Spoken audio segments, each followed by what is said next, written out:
Hello friends, money tips channel पर आप सभी का स्वागत है। किसी भी सुहागन स्त्री के लिए तीज या करवा चौथ का व्रत बहुत मायने रखता है। साथ ही मायने रखता है 16 श्रृंगार।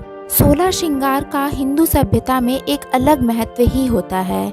हिंदू महिलाओं के लिए 16 श्रृंगार बेहद जरूरी होता है और इसका संबंध आज से नहीं प्राचीन काल से है। 16 श्रृंगार करना एक प्राचीन परंपरा है। शास्त्रों के अनुसार 16 श्रृंगार सिर्फ खूबसूरती ही नहीं, भाग्य को भी बढ़ाता है। अगर हम पुराणों की माने तो 16 श्रृंगार घर में सुख और समृद्धि लाने के लिए किया जाता है। यही नहीं, शास्त्रों में भी कहा गया है कि महिलाओं को घर में पूर्ण साज सज्जा के साथ रहना चाहिए।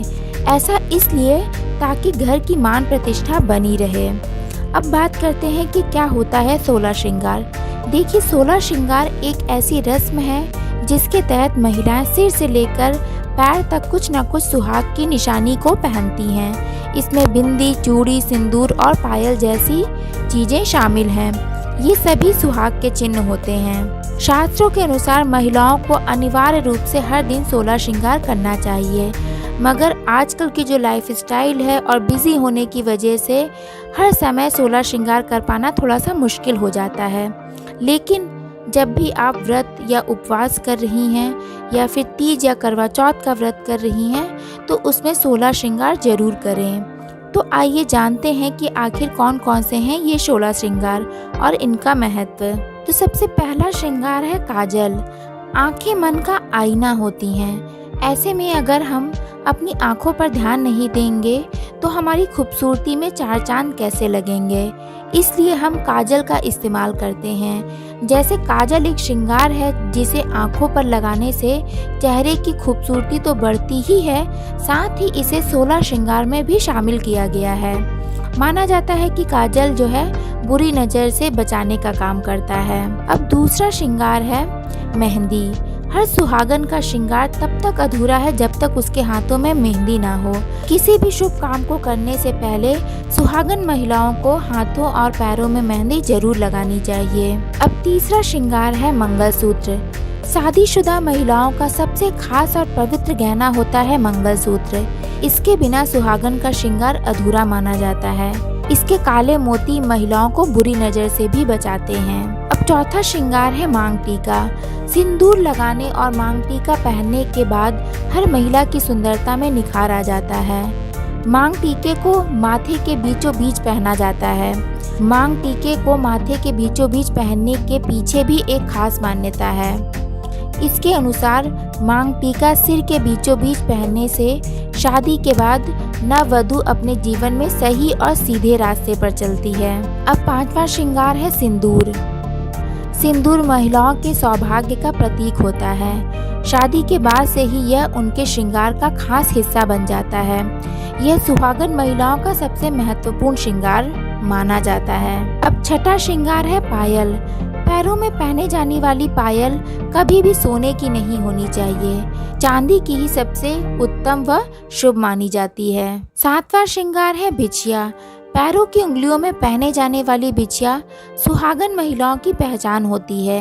बिछिया भी चांदी की ही सबसे शुभ मानी जाती है। आठवां श्रृंगार है अंगूठी। शादी के रस्मों की शुरुआत ही अंगूठी से होती है। सगाई जिसमें लड़का लड़की एक दूसरे को अंगूठी पहनाते हैं तो ये गहना भी 16 श्रृंगार में खास माना जाता है। नवा श्रृंगार है बिंदी। हिंदू परिवारों में सदियों से ये परंपरा चली आ रही है कि सुहागन स्त्रियों को कुमकुम या सिंदूर से अपने माथे पर लाल बिंदी जरूर लगाना चाहिए। इसे परिवार की समृद्धि का प्रतीक माना जाता है।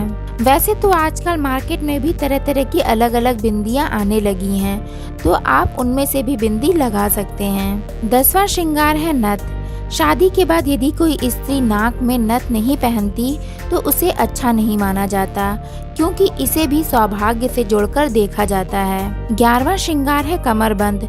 कमरबंद कमर में पहना जाने वाला आभूषण है जिसे स्त्रियां विवाह के बाद पहनती हैं। कमरबंद इस बात का प्रतीक है कि स्त्री अपने घर की स्वामिनी है। 12वां श्रृंगार है चूड़ियाँ। कहा जाता है कि सुहागन महिलाओं की कलाइयाँ सोनी नहीं रहनी चाहिए, वो हमेशा चूड़ियों से भरी होनी चाहिए। 13वां श्रृंगार है गजरा। बालों को संवारने और उनकी सुंदरता बनाए रखने के लिए ही नहीं, बल्कि गजरा 16 श्रृंगार का सबसे प्रमुख हिस्सा है। 14वां श्रृंगार है शादी का लाल जोड़ा। कन्या विवाह के अवसर पर जो लाल जोड़ा धारण करती है वह भी 16 श्रृंगार में शामिल है। 15वां श्रृंगार है बाजूबंद। बाजूबंद विवाहित स्त्रियों में एक लोकप्रिय आभूषण है। सोने या चांदी के कड़े के रूप में कोहनी के ऊपर स्त्रियां बाहों में इसे धारण करती हैं, तो इसे भी 16 श्रृंगार में शामिल किया गया है। 16वां श्रृंगार है झुमके। महिलाओं को शादी के बाद अपने कानों को सूना नहीं छोड़ना चाहिए। आपको कान में झुमके या फिर अगर आपके पास झुमके नहीं है तो आप बाली कान में डाल सकती हैं, क्योंकि ये भी 16 श्रृंगार में शामिल है।